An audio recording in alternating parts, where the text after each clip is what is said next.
बताइए क्या होगा। देखिए, मध्य प्रदेश की किस मिट्टी में लौह तत्व सबसे अधिक होता है? बलुआई मिट्टी में, लाल मिट्टी में, काली मिट्टी में या पीली मिट्टी में? देखिए, जो इसका राइट आंसर है वो है काली मिट्टी। तो इसमें सबसे ज़्यादा लौह तत्व पाए जाते हैं, ठीक है। तो ये मोस्ट इम्पोर्टेंट है, पिछली शिफ्ट में आया हुआ था, ठीक है।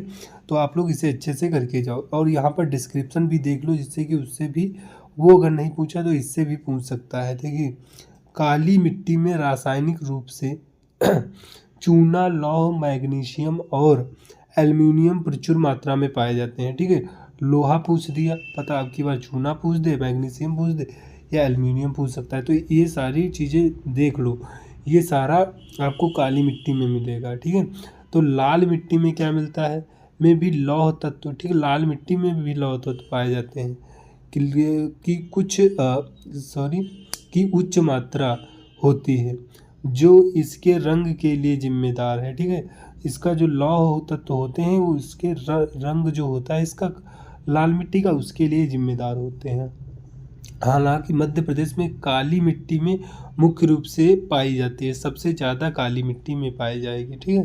तो इसमें लौह तत्व अधिक होते हैं, ठीक है। तो आप लोग ये देख लीजिएगा, ये सारा मोस्ट इम्पोर्टेंट था। यहाँ पे क्वेश्चन नंबर 2 है, मध्य प्रदेश की कौन सी जनजाति कबीरपंथी है? ठीक है, बंजारा, पारधी या पनिका या कोल, ठीक है। तो इसका जो राइट आंसर है वो है पनिका। ये भी मोस्ट इम्पोर्टेंट है, ये मोस्ट इम्पोर्टेंट करके डाल लीजिए, अगर एग्ज़ाम में आए तो इसे छोड़ के मत आना, ठीक है। तो यहाँ पर देखिए, यहाँ पनिका जनजाति मुख्य रूप से उत्तर पूर्व मध्य प्रदेश में पाई जाती है और कबीरपंथी मान्यताओं का पालन करते हैं, ठीक है। तो इसमें बताया गया उत्तर पूर्व मध्य प्रदेश के पाई जाती है, ठीक है, ये जनजाति पनिका, ठीक है। तो आप लोग इसे भी देख लीजिएगा। और ये क्वेश्चन आज का तीसरा है, ठीक है। अलाउद्दीन खां संगीत समारोह कितने दिनों का तक चलता है? ठीक है, 2 दिन, 3 दिन, 4 दिन या आप लोग देखिए 5 दिन, ठीक है। तो इसका जो राइट आंसर आपको बताना है, ठीक है। तो ये भी आया हुआ है, ठीक है। अगर आ गया तो आपको आपके लिए प्रॉब्लम होगी, तो ये सारा आप लोग देख के जाइए। देखिए, इसका जो राइट आंसर है ऑप्शन नंबर बी है, 3 इसका बिल्कुल राइट आंसर है, ठीक है। तो अगर आप हमारे चैनल पे पहली बार आए तो चैनल को सब्सक्राइब कीजिए और वीडियो को लाइक कीजिए, जिससे कि हम आपके लिए अच्छा कंटेंट लेके आए, ठीक है। अगर आपको हमारा कंटेंट अच्छा लग रहा हो तो वीडियो को लाइक कीजिए। देखो, अलाउद्दीन खां समारोह आमतौर पर 3 दिनों के लिए मनाया जाता है, ठीक है। यह एक संगीत और नृत्य उत्सव है, ठीक है। तो ये कैसा है? संगीत और नृत्य उत्सव है जो मध्य प्रदेश सरकार के सांस्कृतिक विभाग द्वारा, ठीक है, सांस्कृतिक विभाग द्वारा मनाया जाता है, मैहर में आयोजित किया जाता है। तो ये भी मोस्ट इम्पोर्टेंट था, ठीक है। मैहर ग्वालियर में इसे आयोजित करते हैं, तो आप लोग इसे भी देख लीजिएगा, आया हुआ वो भी है, कहाँ मनाते हैं? तो मैहर में मनाते हैं, ठीक है, ग्वालियर के, ठीक है।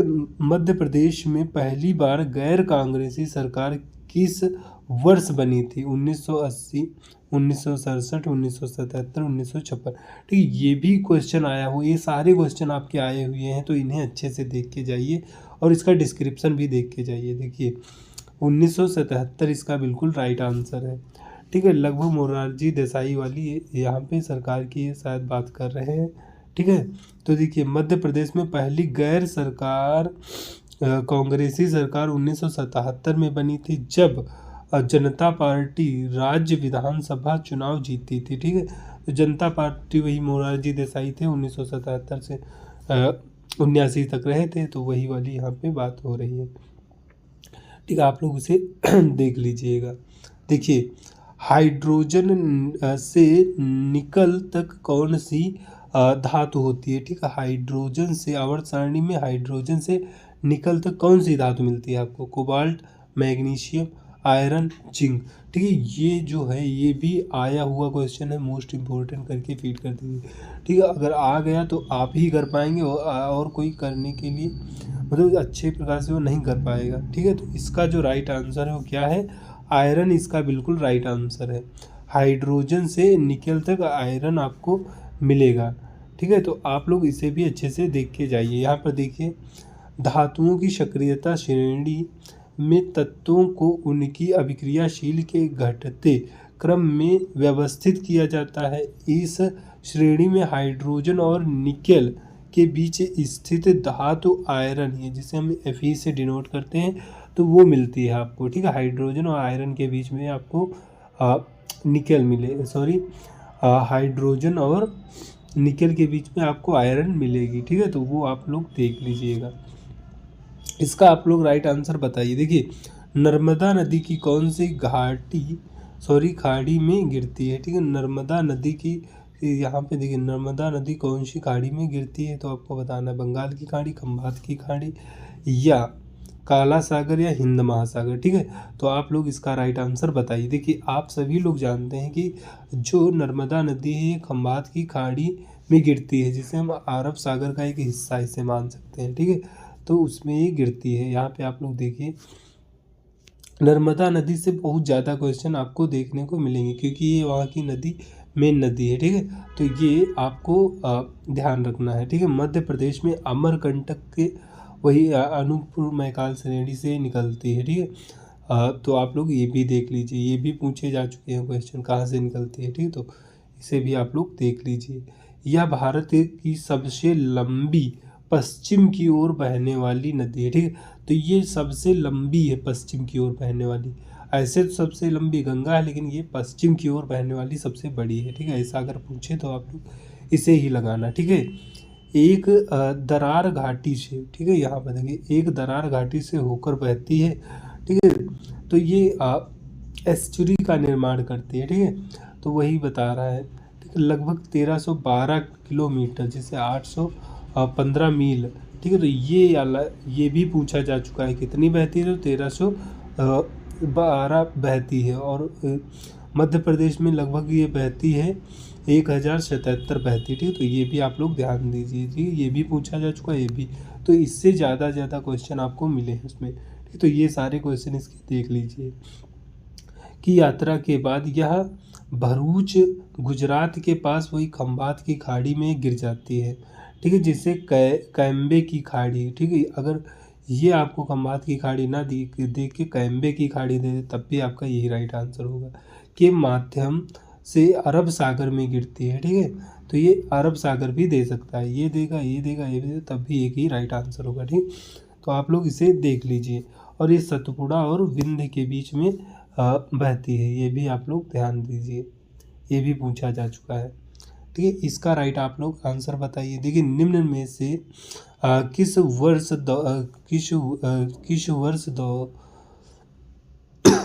देखिए, किस वर्ष इंदौर और ग्वालियर से उच्च न्यायालयों की स्थायी पीठ स्थापित की गई। ये कहना चाह रहा है कि इंदौर और ग्वालियर में जो उच्च न्यायालय जो है उसकी स्थायी पीठ कब स्थापित की गई थी, 1950, 1947, 1953, 1956।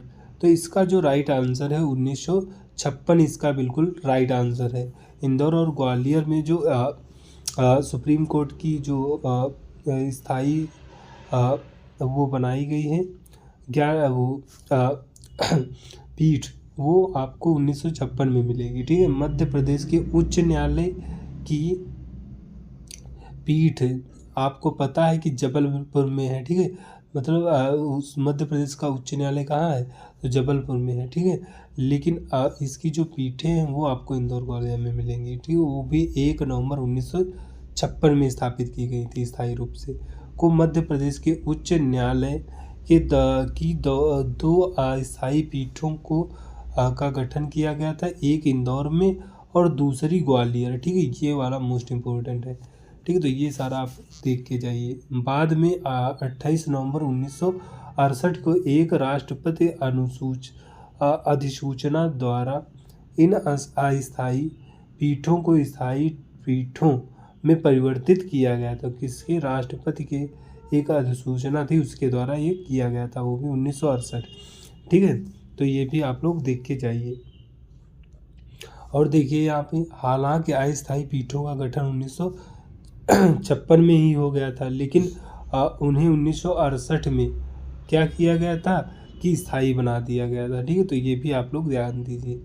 ठीक है, दिए गए विकल्पों में सबसे उपयुक्त जो है 1956 है। ठीक है, तो उसमें 1968 दिया नहीं गया है, तो इसमें यही इसका राइट आंसर है। ठीक है, तो आप लोग ऐसे अगर आए तो स्थायी जो अस्थायी होगा, ठीक है, वो अस्थायी 1956 और स्थायी आपका 1968। ठीक है, ऐसा आप लोग देख लीजिएगा। अस्थायी पीठों की स्थापना का वर्ष। ठीक है, तो आप लोग इसे देख लीजिए, ये भी मोस्ट इम्पोर्टेंट है, सारे क्वेश्चन वो पूछे जा चुके हैं। ठीक है, तो इन्हें अच्छे से करके जाइए। देखिए, चंबल नदी यमुना में किस ओर से मिलती है। ठीक है, तो अगर आप हमारे चैनल पे पहली बार आए हैं तो चैनल को सब्सक्राइब कीजिए और वीडियो को लाइक कीजिए। आपके लिए हम अच्छा अच्छा कंटेंट लेके आते हैं, तो आप लोग भी कंजूसी मत दिखाइए। देखिए, दाएं छोर से बाएं छोर से दोनों। ठीक है, तो इसका देखिए यहाँ पे नीचे क्या है, इनमें से कोई नहीं। ठीक है, तो चंबल नदी जो है वो किस ओर से आपको चंबल नदी जो है यमुना से मिलती है, आप लोग जानते हैं। ठीक, तो किस ओर से मिलती है, ठीक, दाएं छोर से। तो ये दाएं छोर से चंबल नदी आपकी यमुना में मिल जाएगी। ठीक है, तो देखिए यहाँ पे डिस्क्रिप्शन। ठीक है, तो देखिए चंबल नदी मध्य प्रदेश में महू, ठीक है, महू के दक्षिण में विंध्य पर्वतमाला से निकलती है। ठीक है, तो ये भी पूछा जा चुका है कहाँ से निकलती है, तो महू से निकलती है दक्षिण। ठीक है, ये वही महू वगैरह आपको ग्वालियर की तरफ मिल जाएगा, वो मालवा के पठार तरफ। ठीक है, तो विंध्य के पर्वत श्रेणी से निकलती है। ठीक है, दक्षिण से यमुना नदी में गिरती है। ठीक है, तो ये चंबल कहाँ से निकलती है, महू से निकलती है। महू इंदौर वगैरह उधर से मालवा के पठार। ठीक है, आप लोग उसे भी देख लीजिए। देखिए, भारतीय संविधान कब अंगीकृत किया गया था। ठीक है, तो इसमें 2 क्वेश्चन पूछे जाते हैं, अभी आपको बता रहे थे। 26 जनवरी 1949, 26 जनवरी 1949। ठीक है, 26 जनवरी 1950 या 26 जनवरी 1950। ठीक है, नवंबर।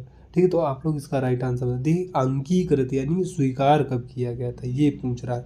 तो अंगीकृत तो आपका 26 नवंबर 1949 को ही कर लिया गया था, लेकिन अगर यहीं पर लागू की बात कर दे तो आपका आंसर बदल जाएगा, 26 जनवरी 1950 हो जाएगा। अगर लागू 26 जनवरी 1950 हो जाएगा अगर लागू की बात कर दी तो। ठीक है, तो आप लोग ये भी देख लीजिए। यहाँ पर देखिए, भारतीय संविधान 26 नवंबर 1949 को संविधान सभा द्वारा अंगीकृत यानी एडोप्टेड जिसे कहते हैं, स्वीकार किया गया था। ठीक है, तो इस दिन को भारत में संविधान दिवस, ठीक है, अगर पूछ दे संविधान दिवस हम कब मनाते हैं तो इसी दिन 26 नवंबर को मनाते हैं। ठीक है, राष्ट्रीय कानून दिवस भी इसी को कहते हैं। ठीक है, तो ये सब आप लोग ध्यान में रखिए, कभी ये ना दे के ये पूछते कि राष्ट्रीय कानून दिवस कब मनाते हैं, तो 26 नवंबर को ही मनाएंगे। ठीक है, हालांकि संपूर्ण संविधान 26 जनवरी 1950 को लागू, अगर लागू की बात कर दे तो 26 जनवरी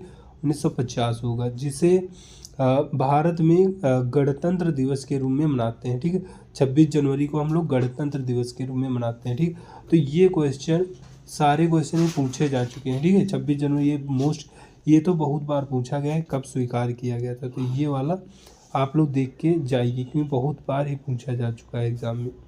ठीक है, वो रिपीट हो रहे हैं सभी। वह कौन सी धातु है जो अम्ल और क्षार दोनों से भी, ये तो आप लोग मोस्ट इम्पोर्टेंट करके ही जाइए, पूछ देता है अम्ल और क्षार से कौन सी धातु क्रिया करती है, सबसे क्रियाशील कौन है ये, और सब भाप से कौन करती है, ये सारी चीज़ें आप लोग ध्यान में रख के जाइए।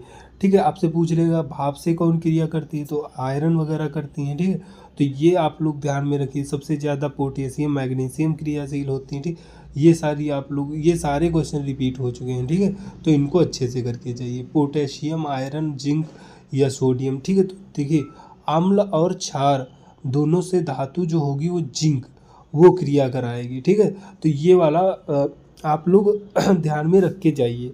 ठीक है, आपसे पूछ देगा सबसे ज़्यादा सबसे कम कौन सी क्रियाशील हैं कैसे वो धातुएं, तो आपको पता है सोना चांदी वगैरह है। ठीक है, तो ये सारा आप लोग ध्यान में रख के जाइए अपना।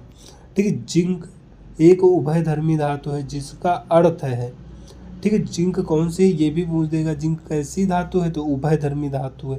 ये सारे जो पॉइंट आपको कराए जा रहे हैं ये सारे ध्यान में रख के जाइए, तो इससे आपके 2 से 3 क्वेश्चन इसी क्लास से आपके बन जाएंगे, ठीक है। तो आपको ज़्यादा टेंशन नहीं लेने की हुआ है, ठीक है। तो इससे ही आपको क्वेश्चन मिलेंगे, ठीक है। तो वही रिपीट कर रहा है, ठीक, तो अच्छे से देख के जाइए। यह अम्ल और क्षार दोनों से अभिक्रिया करती है, ठीक है। अभिक्रिया के परिणाम स्वरूप हाइड्रोजन गैस निकलती है। तो ये भी पूछ देगा कि जब हम जिंक अभिक्रिया करती है तो कौन सी धातु निकलती है, तो यहाँ पे देखिए हाइड्रोजन गैस निकलती है। ये सारे क्वेश्चन आप ध्यान में रख के जाइए, ठीक है। देखते हैं कैसे नहीं आपके क्वेश्चन बनेंगे, ठीक है। तो अगर आप यहाँ तक आए हैं हमारे चैनल पे, अभी तक सब्सक्राइब नहीं किए हैं तो सब्सक्राइब कर दीजिए। और आप ठीक है, तो इसका आप लोग राइट आंसर बताइए। देखिए मध्य प्रदेश के उत्तर भाग का लिंगानुपात कम क्यों है, देखिए कितना मोस्ट इम्पोर्टेंट है क्वेश्चन, ठीक है। देखिए भ्रूण हत्या, भ्रूण यानी बच्चों वगैरह के यहाँ पर दर्शाया गया है। सामाजिक कुरीतियाँ, उच्च शिक्षा का अभाव, ये सारा है, ठीक है। जलवायु प्रभाव, बेरोजगारी दर अधिक, ठीक है। तो यहाँ पर आप लोग राइट आंसर बताइए। देखिए इसका जो राइट आंसर है ऑप्शन नंबर ए इसका राइट आंसर है, भ्रूण हत्या और सामाजिक कुरीतियाँ, इसका बिल्कुल राइट आंसर है, ठीक है। तो देखिए गैस बंद काहे कर दिए यार। देखिए मध्य प्रदेश जो था उसके जो उत्तर पूछा जा रहा है कि उत्तर पूर्व जो है, ठीक है, उत्तर पूर्व में हत्या क्यों ज़्यादा हो रही, भ्रूण हत्या, ठीक है। तो हत्या मतलब लिंगानुपात क्यों कम है, तो यही बताया गया इसमें, भ्रूण हत्या और सामाजिक कुरीतियाँ ज़्यादा हैं, ठीक है। तो ये आप लोग ध्यान में रख के जाइए। मध्य प्रदेश के उत्तरी भाग में, जैसे कि उत्तरी भारत के कई भागों में कम लिंगानुपात मुख्य गहरे सामाजिक सांस्कृतिक कारकों के कारण है। लिंगानुपात देखिए लिंग पूर्वाग्रह, ठीक है, लड़कों के प्रति प्रबल प्राथमिकता, ठीक है, लड़कियों के प्रति जन्म से या उससे पहले भेदभाव, ठीक है। तो यही बताया गया कि लड़कियों को कम प्राथमिकता दी जाती है, लड़कों को ज़्यादा प्राथमिकता दी जाती है, तो यही सारा है, ठीक है। तो इसलिए लड़कियों की हत्या वगैरह हो जाती है बहुत सारा, तो यही सारे केस देखने को मिलते हैं, तो ऐसे कर सकते हो। कन्या भ्रूण, भ्रूण वही बच्चा, ठीक है। शिशु हत्या, लिंग चयनात्मक गर्भ, ठीक है, गर्भपात, कन्या भ्रूण हत्या, ठीक है, वो सब वही दिया गया है कि लिए जन्म पूर्व लिंग निर्धारण तकनीक का दुरुपयोग बल लिंगानुपात में गिरावट का प्रमुख कारण है, ठीक है। पितृसत्तात्मक, ठीक है, मानदंड, पितृसत्तात्मक सामाजिक, ठीक है, ये सारे वही दिए गए हैं, तो आप लोग इन्हें अच्छे से देख के जाइए, ठीक है।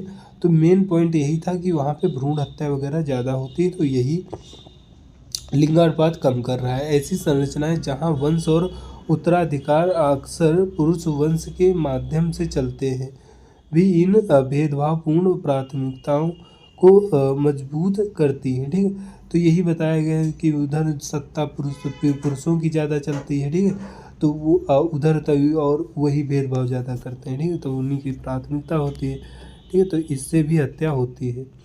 देखिए ये क्वेश्चन नंबर 12, इसका राइट आंसर बताइए। ये बहुत बार पूछा जा चुका है, ठीक है। देखिए तानसेन समारोह कौन से माह में आयोजित किया जाता है, ठीक है, अगस्त, सितंबर, नवंबर और दिसंबर। अगर ये क्वेश्चन आ गया, पक्का बता रहे हैं आप लोग, इसे छोड़ेंगे, ठीक है, नहीं कर पाएंगे तो तुक्का ही मारेंगे, ठीक है। तो इससे आप लोग करके जाइए, ये सारे क्वेश्चन पूछे जा चुके हैं, फिर बता रहे हैं इन्हें अच्छे से करके जाइए। दिवस तो ज़्यादा पूछ रहा है, कौन से दिन कौन सा समारोह तय होता है, ठीक है। तो देखिए यहाँ पे जो है राइट आंसर वो है दिसंबर, इसका राइट आंसर दिसंबर है। देखिए यहाँ पे तानसेन समारोह हर साल दिसंबर के महीने में मध्य प्रदेश के ग्वालियर, ठीक, कहाँ मनाया जाता है, वही ग्वालियर जिले के बेहट गांव में, ठीक। ये भी पूछ चुका है तानसेन समारोह कहाँ आयोजित होता है, तो ग्वालियर में होता है, वो कहाँ, बेहट गांव में होता है, ठीक है। यह एक प्रतिष्ठित संगीत समारोह है जो आमतौर पर दिसंबर के मध्य में, जैसे 14 से 19 से दिसंबर में मनाया जाता है। ठीक, तो ये सारा आप लोग ध्यान में रख के जाइए। दिसंबर तो आप लोग ज़्यादा से ज़्यादा आप ध्यान में रख के जाइए, डेट चाहे भूल जाइए आप लोग। ठीक है, तो ये आप लोग देख लीजिएगा। यहाँ बताइए, ठीक है, ये विज्ञान का क्वेश्चन है। ठीक है, रात में टिमटिमाते हुए तारे किस वजह से नजर आते हैं? प्रकाश का परिवर्तन या प्रकाश का अपवर्तन, प्रकाश का विकिरण, प्रकाश का पूर्ण आंतरिक परावर्तन। ठीक है, तो जो इसका राइट आंसर है वो है प्रकाश का अपवर्तन। इसके ही कारण जो होते हैं तारे नजर आते हैं, या आप कह सकते हो टिमटिमाते हुए दिखाई देते हैं। ठीक, तो ये सारा आप लोग ध्यान में रखिए चाहिए। ठीक है, और ये भी एक बार क्वेश्चन आया था कि सूर्य जो है 2 मिनट पहले क्यों नज़र आता है। ठीक है, लाल क्यों आता है तो अलग से हो जाएगा, लेकिन 2 मिनट पहले कौन क्यों नज़र आता है, तो वही प्रकाश का अपवर्तन के कारण होता है। ठीक, तो ये सारा आप लोग देख के जाइए। देखिए, तारे रात में वायुमंडलीय अपवर्तन की वजह से टिमटिमाते हुए दिखाई देते हैं। अपवर्तन क्या है? ठीक है, तो जब प्रकाश एक पारदर्शी माध्यम से दूसरे माध्यम में जाता है तो वह मुड़ जाता है, इसे प्रकाश का अपवर्तन कहते हैं। तो यहाँ पे क्या बताया गया है, जब प्रकाश, देखिए मान लिया एक सघन है एक विरल है। ठीक है, तो उस सघन से अगर विरल में जा रहा है तो प्रकाश क्या होगा, झुक जाएगा। ठीक है, तो यही इसमें बताया गया है कि जब एक पारदर्शी माध्यम से दूसरे माध्यम में जाएगा तो वो प्रकाश जो होगा वो मुड़ जाता है। ठीक है, तो उसी को अपवर्तन कहते हैं। तो ये सारा आप लोग देख लीजिए। यहाँ पे देखिए, वायुमंडलीय प्रभाव, पृथ्वी के वायुमंडल में हवा की विभिन्न परतें होती हैं। ठीक, तो वही बताया गया कि पृथ्वी के वायुमंडल में विभिन्न परतें होती हैं, तो जो प्रकाश आएगा सघन से विरल, विरल से सघन, तो ये सारा अपवर्तन से ही होके आता है। ठीक है, जिसका तापमान, घनत्व अलग अलग होता है। इन बदली परतों के कारण प्रकाश की किरणें बार बार मुड़ती हैं। ठीक है, तो इससे बार बार प्रकाश की किरणें मुड़ जाती हैं। टिमटिमाना, ठीक है, इस निरंतर अपवर्तन के कारण तारे से आने वाले प्रकाश की मात्रा जो हमारी आंखों तक पहुंचती है, ठीक है, वह लगातार बदलती रहती है। कभी प्रकाश अधिक आता है तो तारा चमकीला दिखाई देता है, और कभी कम आता है तो धुंधला दिखाई देगा। ठीक है, तो इसी प्रभाव को हम टिमटिमाना कहते हैं। तो ये आप लोग देख लीजिएगा, ये मोस्ट इम्पोर्टेंट था ऊपर वाला। ठीक है, तो वो सारी क्रियाएं आपसे पूछता है कि कौन सी क्रिया किससे होती है। ठीक है, तो वो सारा आप लोग पढ़ लीजिएगा। देखिए, केन नदी का उद्गम कहाँ से होता है, आप लोग बताइए।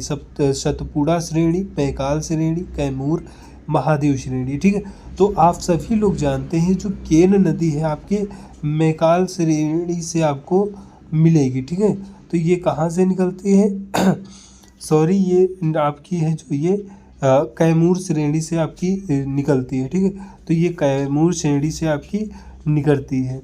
ठीक है, जो ये केन नदी है, केन, बेतवा वगैरह, ये सब कैमूर श्रेणी से निकलती हैं, तो आप लोग उसे देख लीजिएगा। नदी का उद्गम मध्य प्रदेश में कैमूर पहाड़ियों की उत्तरी पश्चिमी ढलान से होता है। ठीक, कहाँ से, उत्तरी पश्चिमी ढलान से होगा। ठीक है, वो भी कैमूर श्रेणी से। ये विंध्याचल का एक हिस्सा है, विंध्य पर्वत का। ठीक है, तो यह एक वैचारिक समस्या है जिसे सीधे छवि में दी गई जानकारी सामान्यतः ज्ञान का। ठीक, तो वही इसका राइट आंसर है। ठीक है, तो आप लोग उसे देख लीजिएगा। देखिए, ये आज का जो है क्वेश्चन, ये भी मोस्ट इम्पोर्टेंट है, तो आप इसे भी करके जाइए। ये सारे क्वेश्चन रिपीट हो रहे हैं और यही सारे क्वेश्चन आ रहे हैं। जैसे देखिए, मध्य प्रदेश में देवारी, ये बहुत बार 3-4 बार पूछा जा चुका है, तो इसे अच्छे से करके जाइए। देवारी गीत किस अवसर पर गाए जाते हैं? होली, महाशिवरात्रि, या दिवाली, या नागपंचमी। देखिए, दिवाली, ठीक है, देवारी, तो ये दिवाली पर, ये तो नाम से ही पता चल रहा है कि दिवाली के अवसर पर, वही राम के जब वापस आए थे तो उसी के अवसर पर ये मनाया जाता है। ठीक है, तो आप लोग इसे कर लेंगे। लेकिन इसका जो है ये आप लोग यहाँ पर देख लीजिए, मध्य प्रदेश विशेषकर बुंदेलखंड, ये पूछ देगा कि किस क्षेत्र में मनाया जाता है, ये किस पठार में, ठीक है। तो ये बुंदेलखंड पठार या क्षेत्र में मनाया जाता है, ठीक है, दिवाली जो है, ठीक है। गीत दिवाली के अवसर पर गाए जाते हैं, ठीक है, दिवाली, ठीक है। यह एक पारंपरिक लोकगीत है जो दिवाली के त्योहार के दौरान कौन गाते हैं, आहिर, ग्वाला और अन्य समुदायों द्वारा यह गाया जाता है, ठीक है।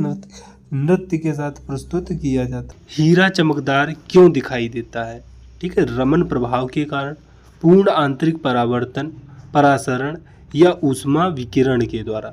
देखिए जो इसका राइट आंसर है ऑप्शन नंबर 20 का बिल्कुल राइट आंसर है। पूर्ण आंतरिक परावर्तन के कारण हीरा जो है वो चमकदार दिखाई देता है, ठीक है। तो आप लोग इसका डिस्क्रिप्शन भी पढ़ सकते हैं, ठीक है। अगर पढ़ेंगे तो वो नहीं क्वेश्चन आया तो इनसे भी बन सकता है। हीरे का चमकदार दिखना मुख्य रूप से प्रकाश के वही पूर्ण आंतरिक परावर्तन, जिसे टोटल इंटरनल रिफ्रैक्शन के नाम से हम जानते हैं कि को कहा जाता है, ठीक है। हीरे का अपवर्तनांक बहुत अधिक लगभग 2.42 होता है, ठीक है। तो आप लोग इसे भी देख सकते हो, हीरे का 2.42 होता है। इस उच्च अपवर्तनांक के कारण ही हीरे के लिए क्रांति कोण का मान बहुत कम लगभग 24.4 डिग्री होता है, ठीक है।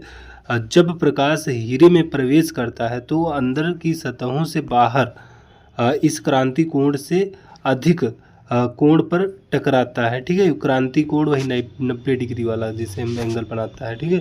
तो आप उससे समझ सकते हो, ठीक है। तो जिसके परिणाम स्वरूप प्रकाश का कई बार पूर्ण आंतरिक परावर्तन होता है, ठीक है। प्रकाश इन आंतरिक परावर्तनों के कारण हीरे के अंदर फंस जाता है, ठीक है, वो बाहर नहीं निकल पाता है, अंततः कुछ ही सतहों से बाहर निकलता है, ज़्यादा नहीं निकल पाता है, जिससे हीरे अत्यधिक चमकदार दिखाई देते हैं। तो आप लोग ये डिस्क्रिप्शन पढ़ सकते हैं। देखिए ये क्वेश्चन है दूसरा, कोणार्क सूर्य मंदिर जो है वो किस सदी में बनवाया गया था, ये भी मोस्ट इम्पोर्टेंट क्वेश्चन है। 12वीं, 13वीं या 14वीं या 15वीं, ठीक है। ये सारे क्वेश्चन किसी न किसी शिफ्ट में पूछे जा चुके हैं। तो ये जो है 13वीं सदी में ये बनवाया गया था, ठीक है। कोणार्क का जो सूर्य मंदिर है 13वीं सदी में बनाया गया था। देखिए कोणार्क का सूर्य मंदिर 13वीं सदी में बनवाया गया था। इस मंदिर का निर्माण, ये देखिए ये मोस्ट इम्पोर्टेंट है, पूर्व गंग राजवंश ने बनवाया था, ठीक है। राजा नरसिंह देव प्रथम, ये भी पूछता है कब और किसने बनवाया, ठीक है। तो गंग राजवंश ने बनवाया 13वीं सदी में, और नरसिंह देव प्रथम ने बनवाया था। लगभग कब बनवाया था, एग्जैक्ट टाइम है 1250 लगभग बनाया था। 1238 से 1264 ईस्वी के शासनकाल के द्वारा ये बनवाया गया था। तो इसे भी आप लोग देख लीजिएगा। या ये सारे मोस्ट इम्पोर्टेंट हैं जो फैक्ट ये सब हैं, देख लीजिएगा। यह मंदिर सूर्य, ठीक है, यह मंदिर जो है वो सूर्य देवता को समर्पित है, ये भी देख लीजिएगा। इसे एक विशाल रथ के आकार में डिजाइन किया गया है, ठीक है। किसके, विशाल रथ के आकार में डिजाइन किया गया है।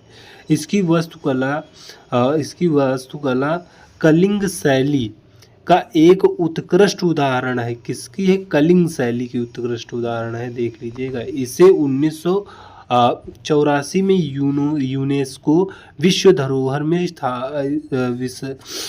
विरासत स्थल में घोषित किया गया था। कब, तो 1984 में, ठीक है। ये भी पूछ सकता है कि कब इसे यूनेस्को विश्व धरोहर में स्थल को इसको शामिल किया गया था, तो 1984। ये सारे फैक्ट मोस्ट इम्पोर्टेंट हैं, आप लोग देख लीजिएगा, ठीक है।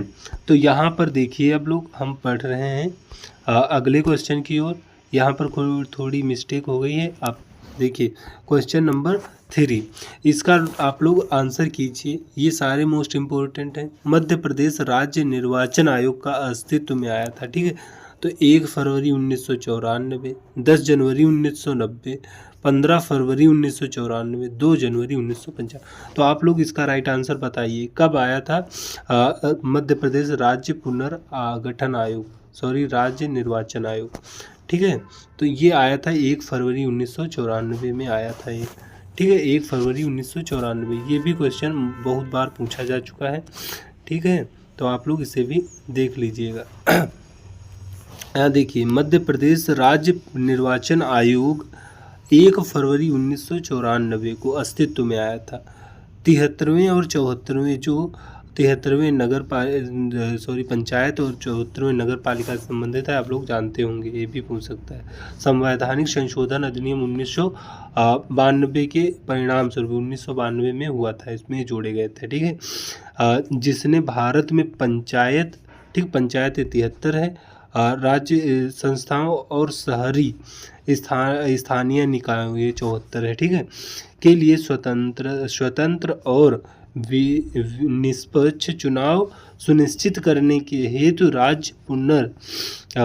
राज्य चुनाव आयोग का गठन अनिवार्य कर दिया गया था। आयोग ने 15 फरवरी 1994 से कार्य करना प्रारंभ कर दिया था, ठीक है, 15 फरवरी 1994 से प्रारंभ किया था, लेकिन गठित हुआ था 1 फरवरी 1994, ठीक है। तो आप लोग ये भी देख लीजिएगा, ये सारे क्वेश्चन मोस्ट इम्पोर्टेंट हैं, ठीक है। तो इसका आप लोग राइट आंसर बताइए, ये भी आया हुआ क्वेश्चन है। कौन सी विशेषता द्रविड़ शैली की वास्तुकला, ठीक है, वास्तुकला की विशेषताओं में से नहीं है? नागर मंदिरों, ठीक है, नागर, ये नागरा लिख गया लेकिन नागर होता है यहाँ पे, ठीक है। मंदिरों के विपरीत द्रविड़ मंदिर ऊंची दीवारों से घिरे होते हैं, ठीक है। मंदिर का आधार पंचायतन शैली में मुख्य मंदिर और 4 सहायक मंदिरों के साथ बनाया गया था। द्रविड़ वास्तुकला में मुख्य मंदिर के शीर्ष पर केवल एक विमन थी, क्या था ये, विम होगी, यहाँ पे विमान लिखते हैं, ठीक है, तो आप इसे देख लीजिएगा। तो इसका जो राइट आंसर है ये भी सही है, ठीक है, और ये भी सही है, ये दोनों सही हैं, लेकिन ये वाला थोड़ा मिस्टेक इसमें हो रहा है क्योंकि ये ऊंचे नहीं होते हैं इससे, ठीक। तो इसका राइट आंसर है 2 और 3, ओनली 2 और 3 ही होगा, ठीक है। तो इसका 2 और 3 ही इसका बिल्कुल राइट आंसर होगा, ठीक है। तो देखिए यहाँ पे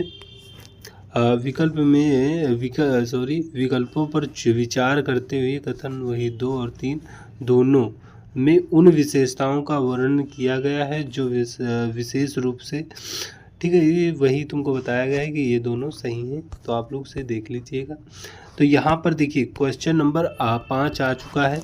ये सारे क्वेश्चन किसी न किसी शिफ्ट में पूछे जा चुके हैं, तो आप लोग वीडियो को लाइक कीजिए और पहली बार यदि आए हमारे चैनल पे तो सब्सक्राइब कीजिएगा, जिससे कि हम आपके लिए अच्छा बनाएं और अच्छे कंटेंट लेके आएँ और आपके लिए अच्छा कंटेंट देते रहें अगले। देखो, लोहित और धनसारी और बराक किसके सहायक नदियां हैं? अब ब्रह्मपुत्र, कावेरी या कृष्णा या नर्मदा। तो देखिए, लोहित, धनसारी और बराक जो हैं वो सारी ब्रह्मपुत्र की सहायक नदियां हैं, तो आप सभी लोग जानते होंगे इसको। ये देखिए यहाँ पे लिखा भी है आपका, देखिए यहाँ पे लोहित, धनसारी और बराक नदियाँ ब्रह्मपुत्र नदी की सहायक नदियाँ हैं। लोहित नदी को रक्त की नदी कहते हैं, ठीक है, भी कहा जाता है, ठीक है। तो आप लोग ये भी याद रखिएगा, लोहित नदी को हम लोग रक्त की नदी कहते हैं, ये मोस्ट इम्पोर्टेंट है, ठीक है। तो यहाँ पर देखिए, छिंदवाड़ा जिले की जीवन रेखा किस नदी को कहा जाता है? कुलबेरा नदी, ठीक है, कुलबेरा नदी या खपरी नदी, कन्हार नदी या शक्कर नदी, ठीक है। तो देखिए यहाँ पे जो इसका राइट आंसर है ऑप्शन नंबर ए ही इसका बिल्कुल राइट आंसर है, कुलबेरा नदी। छिंदवाड़ा जिले की जो जीवन रेखा कौन सी नदी है? कुलबेरा नदी। तो ये मोस्ट इम्पोर्टेंट है, आप लोग इसे देख लीजिएगा।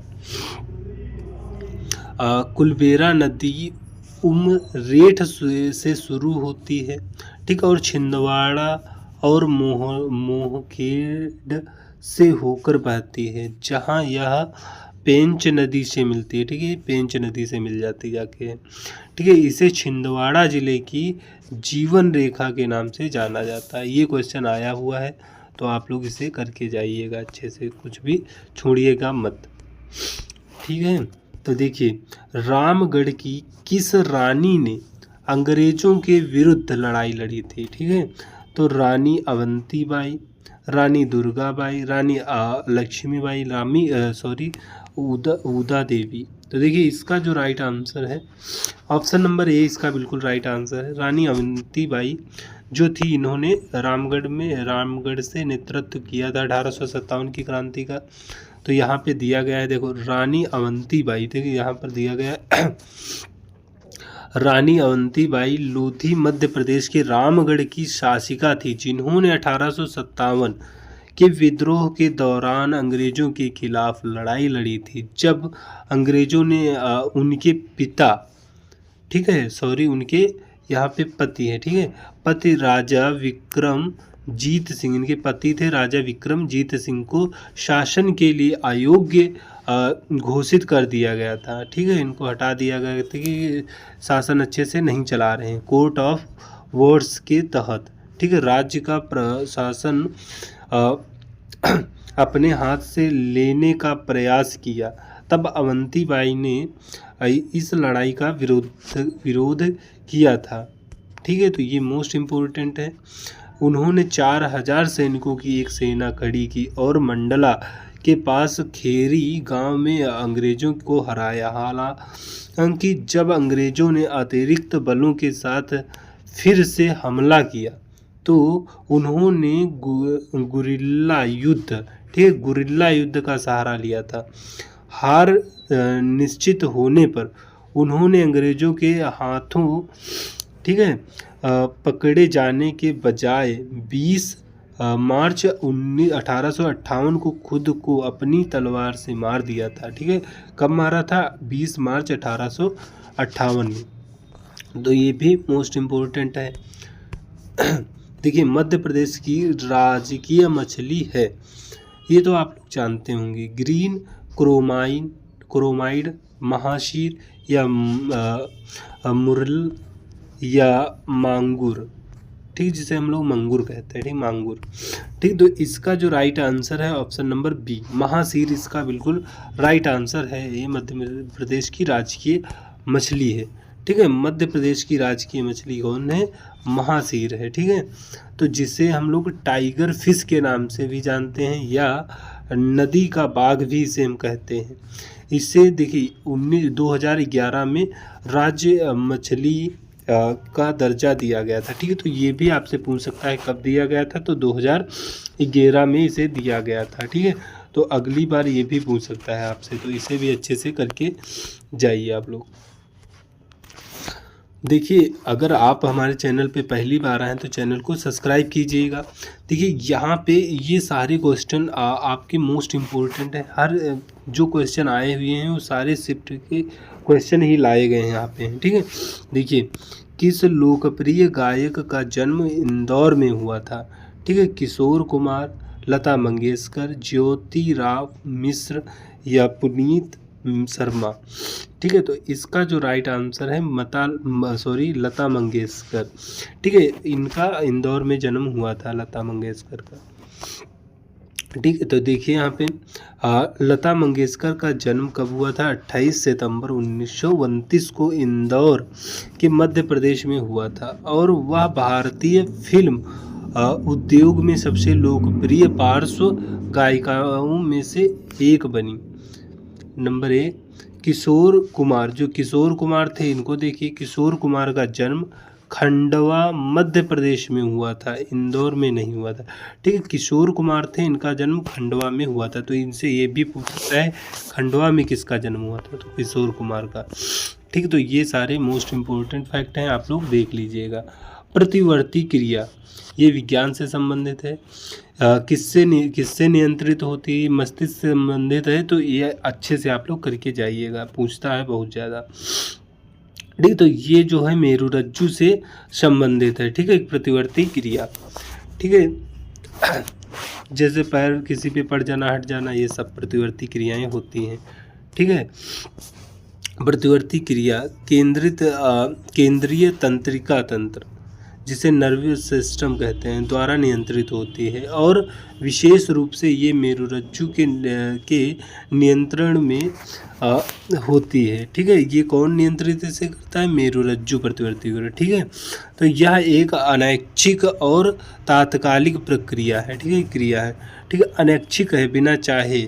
ठीक है, और तात्कालिक होगा, जैसे किसी नुकीली चीज़ पर पैर पड़ गया तो अचानक से हट जाएगा, दिमाग को सोचने का टाइम नहीं मिलेगा। मस्तिष्क के सचेत प्रयास या विचार के बिना होता है। ठीक है, यह देखिए यहाँ पे लाइन देखिए, मस्तिष्क तक इसे पहुँचने में टाइम ही नहीं मिलता है। ठीक है, मस्तिष्क के सचेत प्रयास या विचार के बिना होता है। ठीक है, जिससे शरीर को नुकसान से बचाया जा सके, जैसे गर्म वस्तु को छूने पर वस्तु तुरंत हाथ हटा लेना। ठीक है, तो ये सारी होती हैं। और ये भी देखिए आपके लिए हम लाए हैं, ये भी मोस्ट इम्पोर्टेंट है। जैसे सेरिब्रम क्या क्या काम होता है? यह मस्तिष्क का वह हिस्सा होता है जो स्वैच्छिक क्रियाओं, जैसे क्या होता है, तर्क, भावनाओं और स्मृति का नियंत्रण करना। ठीक है, स्मृति यानी सोचना, विचारना वगैरह, इससे होता है। ठीक है, और सेरिबेलम जो होता है, ठीक है, इसका क्या काम होता है? यह शरीर की यह दूसरा भाग होता है बड़ा अपने शरीर का, मस्तिष्क का। मुद्रा, ठीक है, जैसे देखो इसमें मुद्रा, संतुलन, समन्वय, स्वैच्छिक गतिविधियों को बनाए रखने के लिए नियंत्रण किया जाता है इसका। ठीक है, संतुलन बनाता है हमारे शरीर का।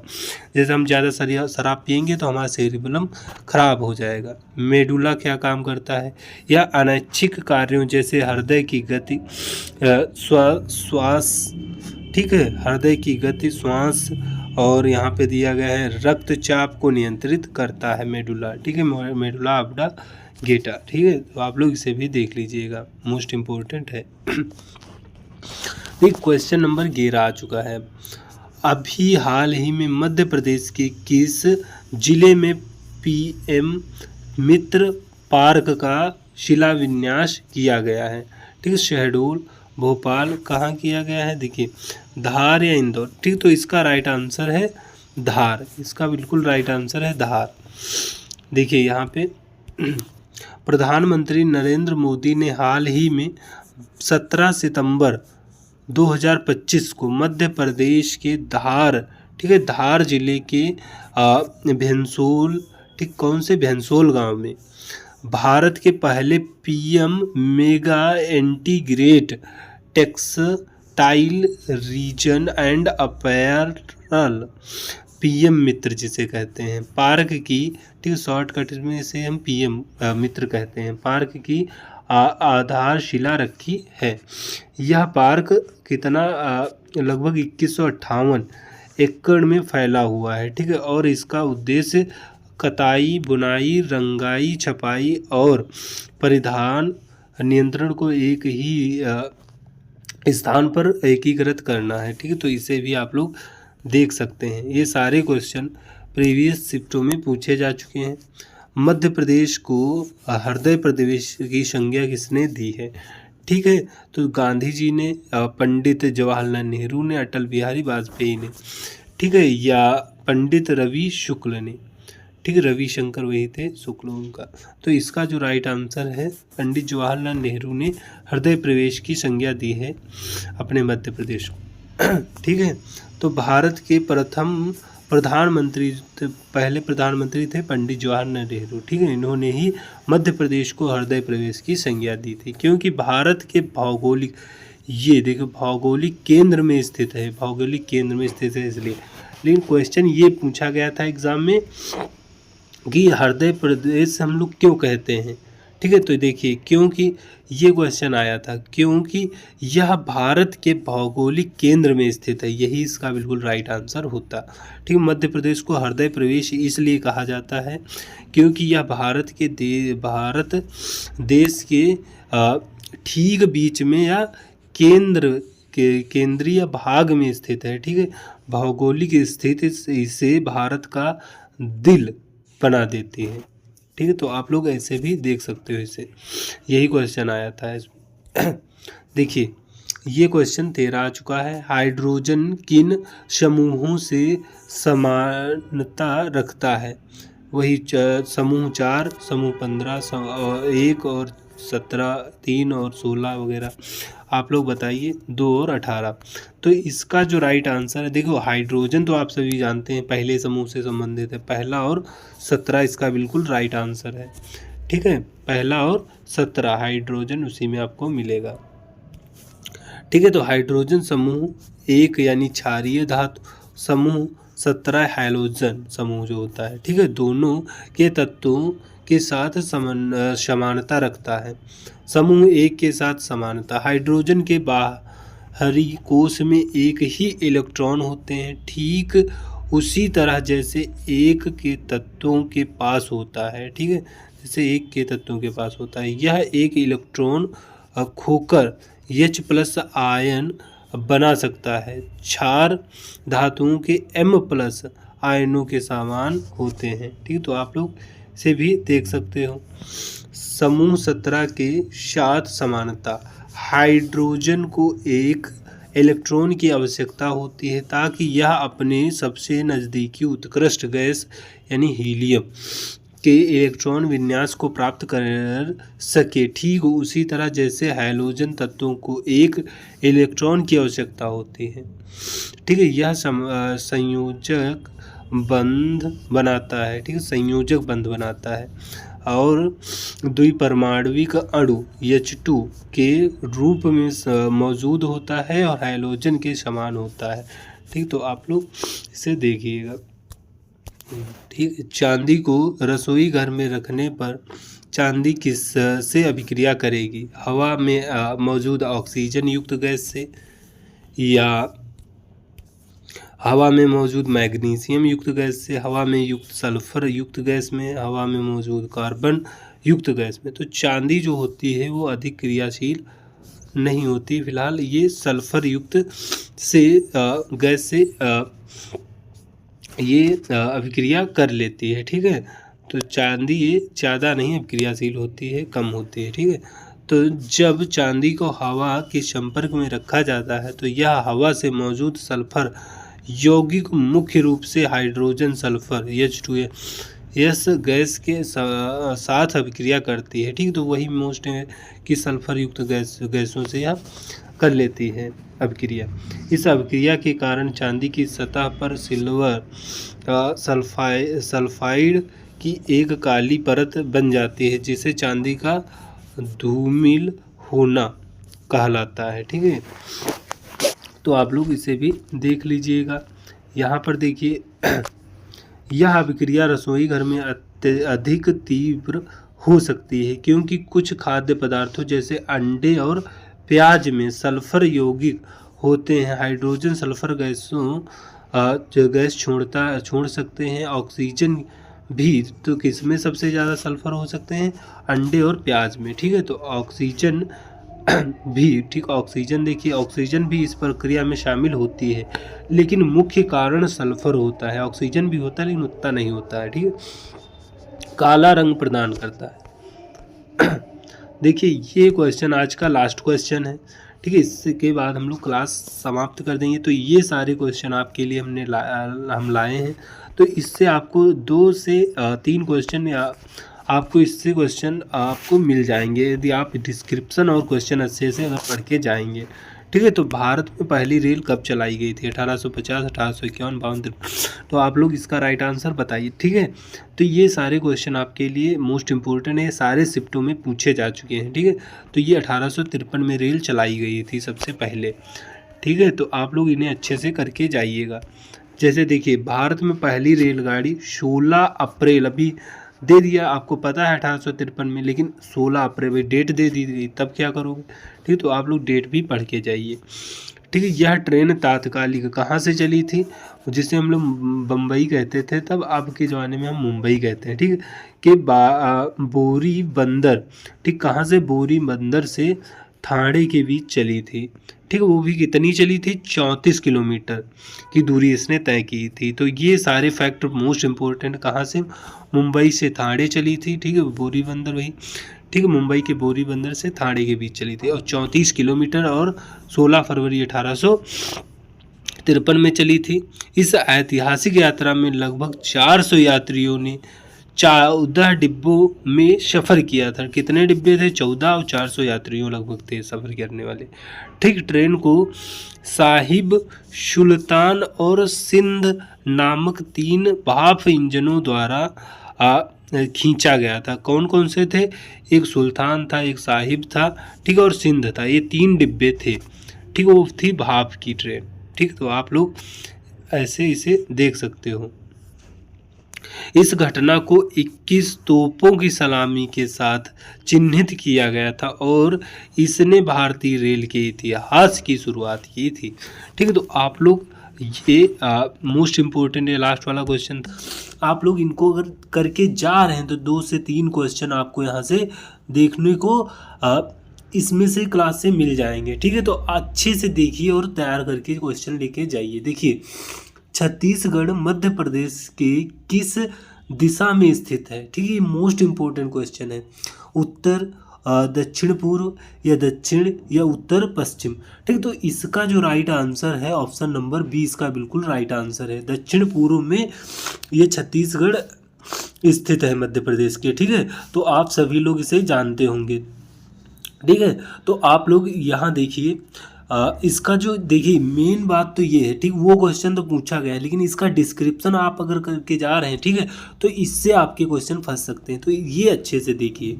ठीक, जैसे देखिए, छत्तीसगढ़ राज्य मध्य प्रदेश के पूर्व में स्थित है। ठीक है, अगर ना दक्षिण पूर्व दे तो यहाँ पे आप पूर्व भी लगा सकते हैं अगर ऑप्शन में जैसा होगा। ठीक है, विकल्पों में सबसे उपयुक्त दक्षिण पूर्व है। ठीक है, तो क्योंकि यह मध्य प्रदेश के पूर्व और दक्षिण पूर्व हिस्से में सटा हुआ है। ठीक, देखिए यहाँ पे छत्तीसगढ़ को 1 नवंबर 2000 को मध्य प्रदेश से अलग किया गया। ये भी क्वेश्चन आया है, कब अलग किया गया था? तो 1 नवंबर 2000 को अलग किया गया था। ठीक है, तो ये सारे क्वेश्चन आप लोग करके जाइए। देखिए, इससे नया राज्य बनाया गया। तो आप सभी लोग जानते हैं जब ये बना था तो इसमें 16 जिले चले गए थे। ठीक, 16 इसमें आ गए थे। तो ये सभी आप लोग जानते हैं। ठीक, तो ये सारा आप लोग पढ़ के जाइए। ठीक, डिस्क्रिप्शन अगर देख लेते हैं आप तो आपको उससे ज़्यादा प्रॉफिट होगा। ठीक है, देखिए ये भी क्वेश्चन पूछा गया है। ठीक है, विश्व स्वास्थ्य दिवस जो WHO है का मुख्यालय कहाँ स्थित है? जापान में है, स्विट्जरलैंड, वेनेजुएला या फ्रांस। ठीक, तो इसका जो राइट आंसर है ऑप्शन नंबर बी, स्वीडन इसका बिल्कुल राइट आंसर है। ठीक है, स्वीडन में WHO का मुख्यालय है। यह विश्व स्वास्थ्य संगठन से संबंधित होता है। ठीक है, विश्व स्वास्थ्य संगठन का मुख्यालय स्विट्जरलैंड के जिनेवा। जिनेवा क्या है? जिनेवा की राजधानी है स्विट्जरलैंड है। ठीक है, तो शहर में स्थित है। ठीक है, तो यह संयुक्त राष्ट्र की एक विशेष एजेंसी है जिसका स्थापना 7 अप्रैल 1984 को हुई थी। ठीक, तो ये भी मोस्ट इम्पोर्टेंट है, कभी वो पूछ सकता है कि WHO की स्थापना कभी हुई थी? तो 7 अप्रैल 1984 को इसकी स्थापना हुई थी। ठीक है, 7 अप्रैल 1948 को इसकी स्थापना हुई थी। तो ये सारी चीज़ें आप लोग करके जाएंगे तो देखते हैं कैसे नहीं आपके क्वेश्चन बनेंगे। ठीक है, तो इन्हें अच्छे से करके जाइए आप लोग, देखते हैं। ठीक, अगर आप हमारे चैनल पर पहली बार आए हैं तो चैनल को भी आप सब्सक्राइब नहीं किए हैं तो कर दीजिए और वीडियो को लाइक कर दीजिए, जिससे कि हमारा मोटिवेशन बना रहे। ठीक है, आप देख सकते हैं कितना अच्छा अच्छा कंटेंट आपके लिए लेके आए हैं। ठीक है, तो आपके लिए हम इतनी मेहनत कर सकते हैं तो आप थोड़े मतलब आप एक सब्सक्राइब नहीं कर सकते हमारे लिए? ठीक है, देखिए, यह अंडमान द्वीप समूह की सबसे बड़ी चोटी कौन सी है? ठीक है, तो ये आपको बताना है। ठीक है, कोयना पर्वत, डियावोली पर्वत या सैंडल चोटी या थुल्लर चोटी। ठीक है, तो इसका जो राइट आंसर है ऑप्शन नंबर सी, सैंडलर जो चोटी है ये अंडमान द्वीप समूह की या अंडमान निकोबार द्वीप समूह की सबसे बड़ी चोटी है। कभी कभी ये भी आपको दे सकता है कि अंडमान निकोबार भी जोड़ देगा कि सबसे बड़ी चोटी, तब भी ये सैंडलर ही रहेगी। ठीक है, तो आप लोग इसमें कन्फ्यूजन नहीं करना है आपको। देख रही अंडमान और निकोबार, यहाँ पर दोनों को मिलाकर भी आपको पूछ सकता है। ठीक है, समूह की सबसे ऊंची चोटी सैंडलर चोटी है।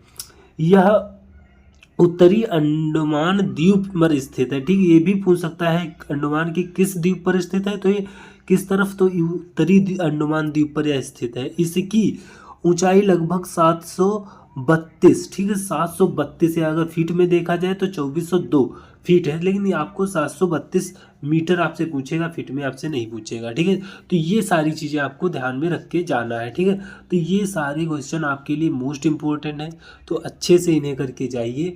आपके क्वेश्चन इसमें से 2-3 आप इसमें से फंसा सकते हैं। ठीक है, अगर आपने अच्छे से क्लास देखी और डिस्क्रिप्शन अगर आपने अच्छे से देखा तो ऐसे आप नहीं फंसा पाओगे। देखिए डीसी परिपथ में यहाँ पर में लिखा है, में नहीं है। ठीक है, डीसी परिपथ में धारा की दिशा कैसी रहती है, बढ़ती है, घटती है, एक ही समान रहती है, बदलती रहती है। ठीक है, तो आप लोग देखिए यहाँ पर डीसी परिपथ में धारा जो होती है एक ही समान रहेगी। ठीक है, हम हर कंडीशन में एक ही समान रहती है। ठीक, तो आप लोग इसे अच्छे से देख के जाइए। देखिए अच्छा डीसी है क्या, सॉरी यहाँ पर दिष्ट धारा, यहाँ पे दिष्ट धारा हम इसे कहते हैं। ठीक है, तो डीसी को दिष्ट धारा कहते हैं। ठीक है, जिसे इंग्लिश में हम डायरेक्ट करंट कहते हैं। ठीक है, तो डीसी यानी डायरेक्ट करंट। ठीक है, तो ये वाला यहाँ पे दिया गया है, तो इसमें जो धारा रहती है एक ही समान रहती है। ठीक है, आपसे दिष्ट धारा अगर डीसी ना पूछे, आपको दिष्ट धारा पूछे, या इंग्लिश में आप डायरेक्ट करंट भी पूछ सकता है। ठीक है, परिपथ में विद्युत धारा की दिशा हमेशा एक ही समान रहती है। यह प्रत्यावर्ती धारा जिसे हम एसी कहते हैं, ठीक है, प्रत्यावर्ती धारा से अलग है, जिसमें धारा समय समय पर अपनी दिशा बदलती रहती है। एसी में क्या होता है कि अपनी धारा बदलती रहेगी, लेकिन जो डीसी होगा इसमें धारा नहीं बदलेगी। तो ये भी आपसे पूछ सकता है। 2 पॉइंट आप लोग ध्यान में रख के जाइए। देखिए डीसी आवेश का प्रवाह एक स्थिर एकल दिशा में होता है। ठीक है, तो ये आप लोग देख दीजिए, यानी ये आप लोग पढ़ लीजिएगा। ठीक है, तो आप लोग इतना ध्यान में रखे जाइए। लेकिन अब देखिए प्रत्यक्ष धारा, सॉरी प्रत्यावर्ती धारा देखिए, यानी जिसे हम एसी कहते हैं, धारा की दिशा नियमित रूप से आगे पीछे होती रहती है, यानी इसमें बदलती रहती है लेकिन उसमें नहीं बदलेगी ऐसी। तो आप लोग ये ध्यान में रख के जाइए। ठीक है, जिससे कि आप अगर वो नहीं पूछा तो वो वाला पूछ सकता था। ठीक है, तो आप लोग इसका डिस्क्रिप्शन जो होगा उसे भी आप लोग अच्छे से देख के जाइए। ठीक है, अगर आपने हमारे चैनल को नहीं सब्सक्राइब किया है अभी तक तो कर लीजिए। ठीक है, किस नदी पर सर्वाधिक बांध है, सोन नदी पर, चंबल, या कावेरी, या नर्मदा। ये सारे मोस्ट इंपॉर्टेंट क्योंकि पिछले शिफ्टों में पूछे जा चुके हैं, तो ये फिर से रिपीट कर सकता है। अगर नहीं रिपीट किया तो उससे थोड़ा हटके पूछ सकता है, तो इसे अच्छे से देख के ये सब चाहिए आप लोग।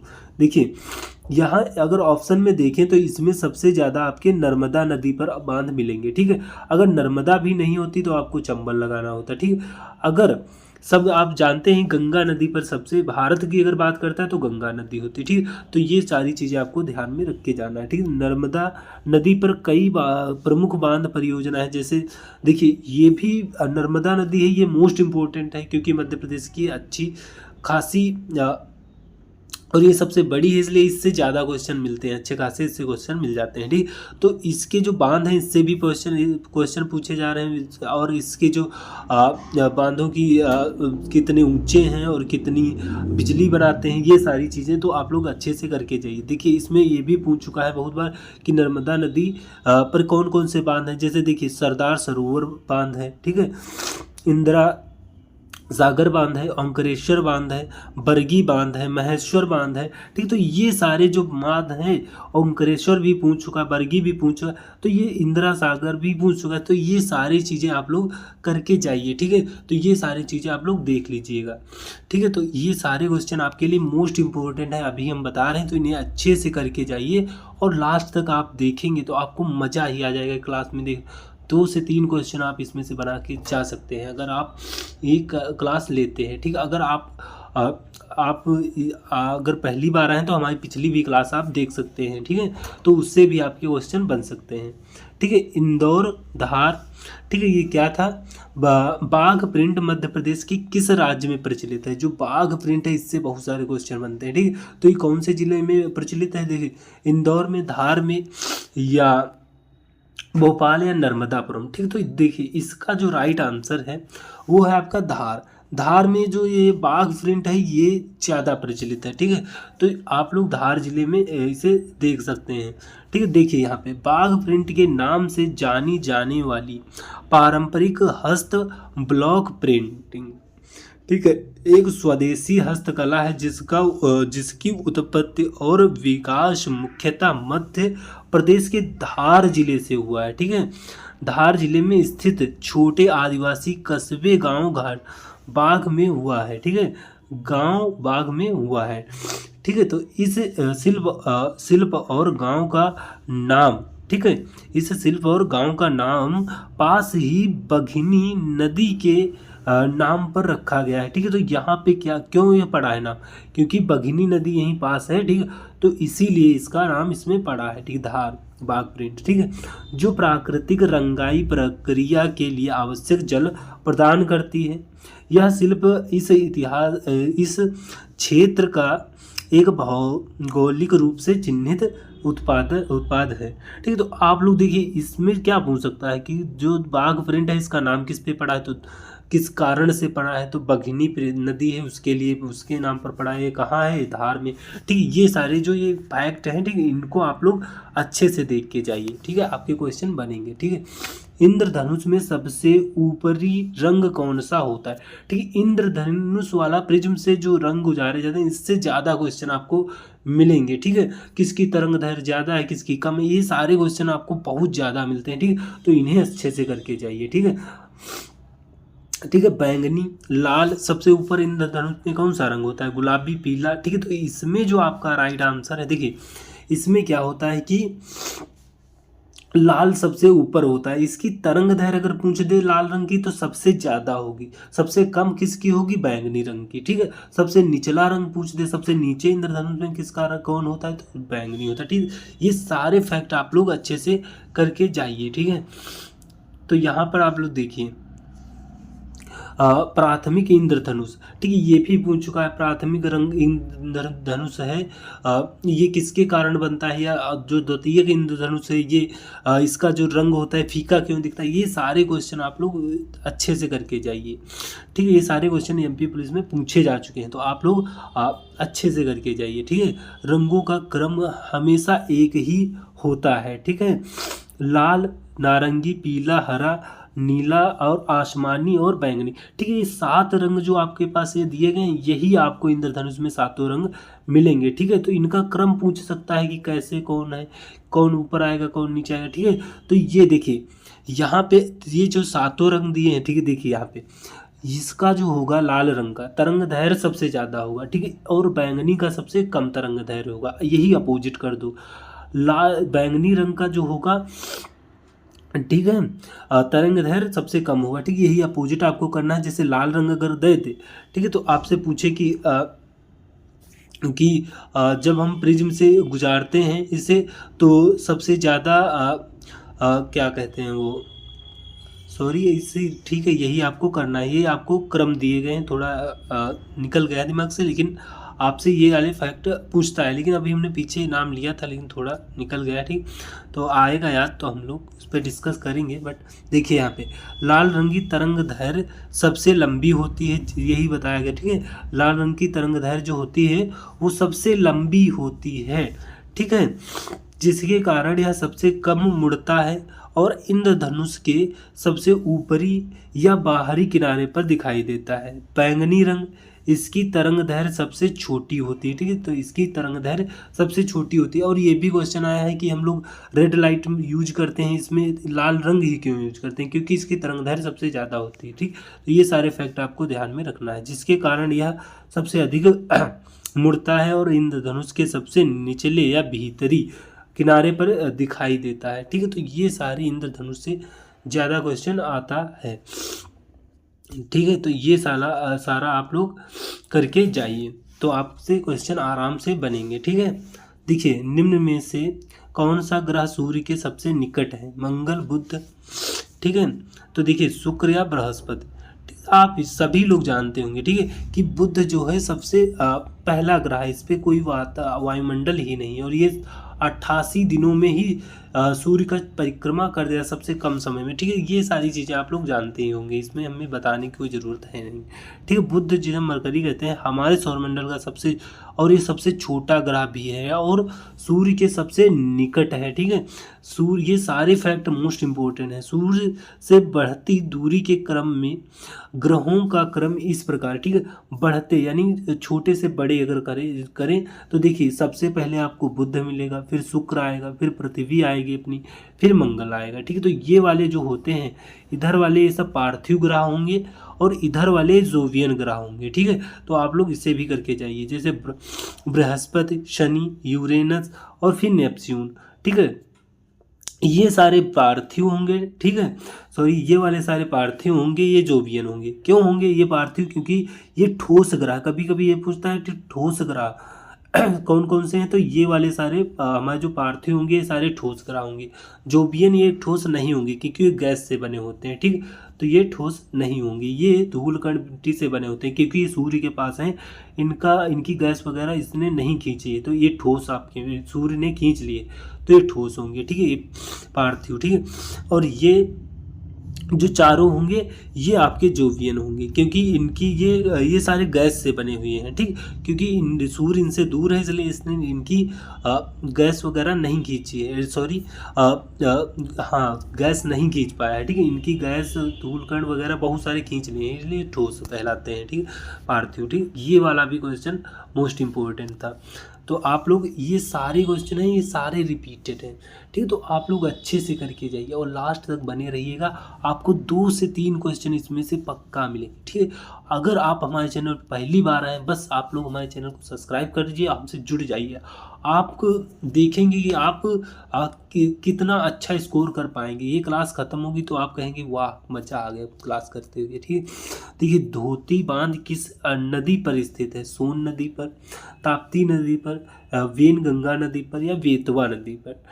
ठीक है, तो देखिए धोती जो बांध है वो आपको बेन गंगा नदी पर मिलेगा। ठीक है, ये बांध से ज़्यादा क्वेश्चन पूछता है। ठीक है, तो सारे बांध आपको करके जाना है। ठीक है, देखिए बेन गंगा नदी पर है धोती बांध। ठीक है, धोती डैम मध्य कहाँ है? ये महाराष्ट्र राज्य के भंडारा जिले में वेन गंगा नदी पर स्थित है। ठीक, तो ये वाला सारा आप लोग को करके जाना है। ठीक है, तो देखिए यहाँ पे हमारे शरीर की सबसे लंबी कोशिका कौन सी? देखिए ये तो क्वेश्चन बहुत बार पूछा हुआ है। ठीक है, तो इसको अच्छे से करके जाइए। देखिए पेशीय कोशिका, अस्थि कोशिका, तंत्रिका कोशिका या रक्त कोशिका। ठीक है, देखिए ये जो है हमारे सबसे जो होती है तंत्रिका कोशिका सबसे बड़ी होती है, हमारी कोशिकाओं में सबसे लंबी होती है। ठीक है, तो आप लोग देखिए यहाँ पे मानव शरीर की सबसे लंबी तंत्रिका कोशिका जिसे हम न्यूरॉन्स होती है। ठीक है, क्या कहते हैं? न्यूरॉन्स भी इसे कह सकते हैं, तंत्रिका कोशिका। ठीक है, ये कोशिकाएं तंत्रिका तंत्र का हिस्सा है और पूरे शरीर में संदेश भेजने का ये क्या काम करती हैं? ये संदेश भेजने का कार्य करती हैं हमारे शरीर में पूरी, मतलब इसलिए ये सबसे बड़ी होती है। ठीक है, ये भी पूछ सकता है हमारे कौन सी कोशिका शरीर में संदेश भेजने का काम है, तो ये न्यूरॉन्स यानी तंत्रिका कोशिका कार्य करती है और ये नर्वस सिस्टम का पार्ट है। ठीक है, नर्वस सिस्टम का ये पार्ट है। ठीक है, तो ये सारा चीज़ आपको देख के जाना है। देखिए क्वेश्चन नंबर 11। ठीक, क्वेश्चन नंबर 11, मटर का पानी पीने से कौन सी बीमारी ठीक होती है? कैंसर, शुगर या ब्लड प्रेशर या बुखार? ठीक है, तो देखिए सॉरी यहाँ मटर नहीं था, मटके था। ठीक है, मटका, जो हम मटका यूज करते हैं ना, उसका अगर हम पानी पियेंगे तो कौन सी बीमारी दूर होगी? ठीक है, तो ब्लड प्रेशर जो होगा ये दूर हो जाता है अगर आप मटके से पानी पीते हैं। अगर आपको ब्लड प्रेशर आ रहा है तो ये अगर पानी पियोगे तो आपका ठीक हो जाएगा। ठीक है, ये सारे क्वेश्चन रिपीटेड है। मटर का पानी पीना स्वास्थ्य के लिए फायदेमंद होता है क्योंकि यह ब्लड प्रेशर जो होता है, ठीक है, को नियंत्रित करने में मदद कर सकता है। यह शरीर को आवश्यक पोषक तत्व और खनिज प्रदान करता है जिससे संपूर्ण स्वास्थ्य बेहतर होता है। ठीक है, तो ये सारा चीज़ आप लोग देख लीजिएगा। देखिए यहाँ पे ये भी मोस्ट इम्पोर्टेंट क्वेश्चन डाल के आप लोग फीड कर लीजिए। देखिए क्या कह रहा है, गुप्त वंश के किस शासक को विक्रमादित्य कहा जाता है। ठीक, तो ये तो आप लोग जानते होंगे, समुद्रगुप्त, चंद्रगुप्त द्वितीय, कुमारगुप्त या रामगुप्त। ठीक है, तो आप जानते हैं। ठीक है, तो ये जो है उसे हम चंद्रगुप्त द्वितीय को विक्रमादित्य कहते हैं। आपने विक्रम बेताल में इसे देखा होगा, बचपन में हम लोग देखते थे ना। ठीक है, तो देखिए यहाँ पे चंद्रगुप्त द्वितीय, ठीक है, विक्रमादित्य से हम कह सकते हैं। ठीक है, इन्होंने उपाधि ले ली थी। ठीक है, जिन्हें विक्रमादित्य की उपाधि से भी जाना जाता है। गुप्त साम्राज्य के एक महान सम्राट थे। उन्होंने कब से कब तक 380 से 415 तक शासन किया है। ठीक है, तो ये भी पूछता है कि चंद्रगुप्त द्वितीय थे जो विक्रमादित्य थे, उन्होंने शासन कब से कब तक किया है, तो 380 से 415 तक शासन उन्होंने किया है। ठीक है, शासन किया है उन्होंने। उनके काल को अक्सर भारत का क्या कहते हैं, स्वर्णिम युग कहा जाता है, क्योंकि इस दौरान कला साहित्य और विज्ञान अपने चरम पर था। ठीक है, तो ये क्या कहते हैं, ये भी पूछ चुका है, स्वर्ण युग किस काल को कहते हैं, मतलब किस राजा के काल को। ठीक है, तो इनके ही चंद्रगुप्त द्वितीय के काल को कहते हैं। ठीक है, तो ये सारे फैक्ट आप लोग देख कर जाइए। ठीक है, उन्होंने शकों को हराकर अपने साम्राज्य का विस्तार किया। इस विजय की स्मृति में सकारी और विक्रमादित्य की उपाधियां धारण की। उन्होंने सकारी क्यों लिया, क्योंकि इन्होंने शकों का अंत किया था। ठीक है, और विक्रमादित्य भी उपाधि इसी दौरान ली थी। ठीक, तो ये सारी चीज़ें आप लोगों को ध्यान में रखना है। ठीक है, ये मोस्ट इंपॉर्टेंट है। सकारी क्यों नहीं कहते हैं, क्योंकि इन्होंने शकों का अंत किया था। ठीक है, चंद्रगुप्त द्वितीय ने उज्जैन को अपनी, क्योंकि ये मध्य प्रदेश के उज्जैन में शासन करते थे, ये मोस्ट इंपॉर्टेंट है। ठीक, आप लोग इनके मतलब एक एक पॉइंट देख के जाइए। अपनी दूसरी राजधानी बनाया। ठीक है, उज्जैन को इन्होंने अपनी दूसरी राजधानी बनाया था। ठीक है, प्रसिद्ध कवि कालिदास, ये भी पूछ चुका है कि कालिदास किसके कवि दरबारी थे, तो ये कौन थे, कालिदास इन्हीं के, चंद्रगुप्त द्वितीय थे, इन्हीं के दरबार में एक साहित्यकार थे। ठीक है, तो ये सारे इन्होंने भी, जैसे अकबर ने नवरत्न बनाए थे, उन्होंने भी नवरत्न बनाया था। ठीक है, नवरत्न विद्वान। ठीक है, तो ये सारी चीज़ें आपको ध्यान में रखना है कि एक सभा उनके दरबार में शामिल थी, नवरत्न में से ही कालिदास थे। ठीक, ये अब हम क्या बताएं इसके बारे में, इम्पोर्टेंट इसकी आप लोग जानते हैं। ठीक है, तो ये सारी चीज़ें आपको ध्यान में रख के ही एग्ज़ाम देने जाना है। ठीक है, आपसे क्वेश्चन 2 से 3 क्वेश्चन इसी से बनेंगे अगर आपने लास्ट तक हमारी क्लास देख ली। ठीक है, तो देखिए, भीमबेटका की गुफाएं निम्न में से किस पर्वत की तलहटी पर स्थित है। ठीक है, पूर्वी घाट, विंध्य या पश्चिमी घाट, अजंता। ठीक, तो आप सभी लोग जानते हैं जो विंध्य पर्वतमाला है उसी में भीमबेटका की गुफाएं स्थित हैं। ठीक है, अब सभी टूट गई है ना, तो 20 से 25 तक बची हैं कुछ ऐसे करके। ठीक है, तो भीमबेटका की शैलाश्रय विंध्य पर्वत श्रृंखला के दक्षिण हिस्से में स्थित है। ठीक, तो ये भीमबेटका है, ये आपको दक्षिण में मिलेगी। ठीक है, तो अब देखिए यहाँ पर क्वेश्चन नंबर आपका आ चुका है 14। ठीक है, किस मिट्टी में लौह तत्व अधिक पाया जाता है, लाल, काली, लेटराइट, पहाड़ी। ठीक, तो आप सभी लोग जानते हैं जो ये आपको लाल मिट्टी मिलेगी, इसमें सबसे ज़्यादा आपको खनिज आपको क्या मिलेगा, लौह तत्व आपको सबसे ज़्यादा मिलेगा। ठीक है, तो ये सारी चीज़ें आपको ध्यान में रख के जाना है, सारे रिपीटेड क्वेश्चन है। लाल मिट्टी लौह तत्व जिसे हम आयरन ऑक्साइड भी कहते हैं। ठीक है, उच्च मात्रा में पाई जाती है, जो इसके विशिष्ट लाल रंग के लिए जिम्मेदार है। किसके लिए, लाल मिट्टी का लाल रंग ही आयरन ऑक्साइड के कारण है। लैटराइट मिट्टी में भी लौह और एल्यूमिनियम ऑक्साइड प्रचुर मात्रा में पाए जाते हैं। ठीक है, वो लैटराइट मिट्टी में भी पाए जाते हैं, लेकिन उतने नहीं पाए जाते हैं। ठीक है, तो आप लोग ये ध्यान में रख के जाइए। देखिए, हाइड्रोजन के लक्षण कौन से समूह से संबंधित है। जो हाइड्रोजन आपको मिलेगा, आप सभी लोग जानते हैं, ए में आपको हाइड्रोजन मिलता है, हीलियम वही लास्ट में मिलेगा, ठीक। तो ये सारी चीज़ें हैं, ठीक है। तो हाइड्रोजन किस में आपको किससे संबंधित होते हैं, ठीक। तो ये आपको मिलेंगे 1 से 17, ठीक है। 1 और 17 से ये सिमिलर है, ठीक, उसी से ये समानता करते हैं, ठीक। 1 और 17, 1 में तो है ही है, ठीक, 17 में भी सिमिलर है, ठीक। हाइड्रोजन को आवर्त सारणी में एक अद्वितीय स्थान प्राप्त है क्योंकि इसके लक्षण समूह एक क्षार धातु और समूह 17 हैलोजन दोनों के तत्वों के समान है, ठीक है।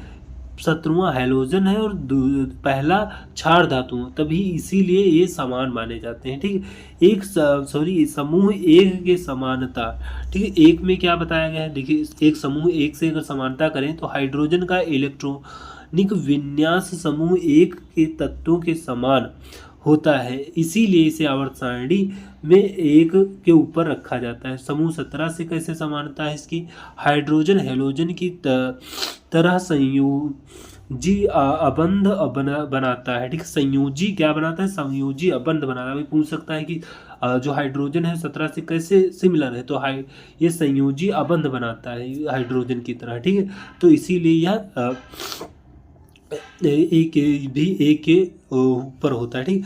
तो ये सारी चीज़ें आपको ध्यान में रख के जाना है, ठीक। तो ये रही आज की आपकी क्लास। तो यहाँ तक हमारे क्वेश्चन समाप्त हो गए हैं। अगर हमारे चैनल पे आप पहली बार आए तो चैनल को सब्सक्राइब कीजिए और अपने फ्रेंड तक यह वीडियो शेयर कीजिए, जिससे कि उनको भी यह क्लास अच्छे से वो भी करके जाए, उनको भी इससे फ़ायदा हो सके, ठीक है। तो यहाँ तक आप आए हैं तो हमारे लिए एक प्यारी सी कमेंट भी कर देना, जिससे कि हमें लगे कि आपने अच्छे से समझा है। तो मिलते हैं अगले वीडियो में।